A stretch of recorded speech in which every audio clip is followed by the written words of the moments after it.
what you guys. Yeah, I think it's very important, especially because this is new for us where the bowl game's so long from when we ended our season, and just trying to keep that focus, keep that same energy, keep that fight in them, So just throw little curveballs in there just to have some fun with it, make it competition, make it competitive. We had a competitive situation at the end.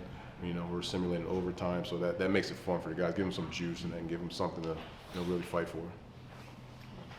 Talk about Coach Hafley coming in. Have you had a conversation? Can you tell us what you talked about? I have not had a conversation with him yet. I met him briefly, I think, a year ago out on the road recruiting. So I don't really know Coach. Okay. I'm sure I'll be talking to him soon today, which would be great. Love to introduce myself and welcome to BC. What was your reaction when you heard that the things were being finalized? I just heard it then. Oh, nice. So I mean, it's great. I know I've heard great things about him. I know a lot of guys that he's developed and moved on to the next level. I know he's coached a lot of great defensive backs, and I know he's the co-DC at Ohio State, where he played for.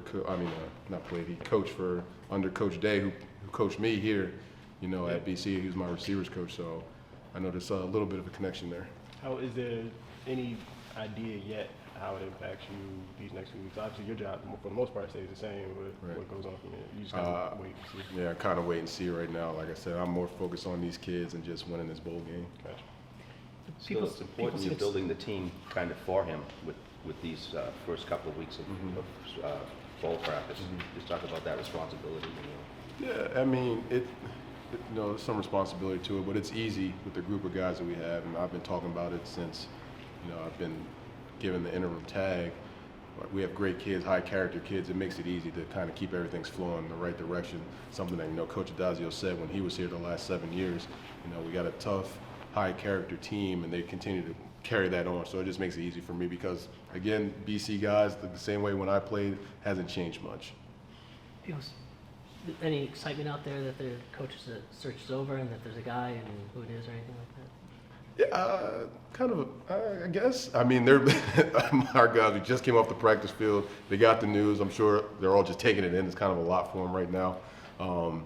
But just like I said, they're worried about winning this game as well. And I know once Coach comes in and tosses them, I know the excitement will probably build back up. So we'll take two more. When you're working with these guys, are you working with them strictly fundamentally as opposed to scheming for anything? And when you are working with them fundamentally, just what are the things that you kind of look for out of them? Right now it has been heavily fundamentally, especially for our younger guys. Scheme-wise, we'll start to get into next week, but fundamentally just getting back to stuff you do during spring ball and training camp, and just getting those guys that don't get as much work during the season, getting their more work now. This feels like it's far down the road and not something that's on your immediate radar.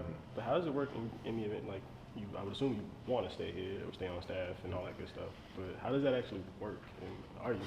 I have no idea. This is my first time going through something like this. Obviously I'd love to stay. I'm a BC guy all the way. Just kind of wait and see type thing.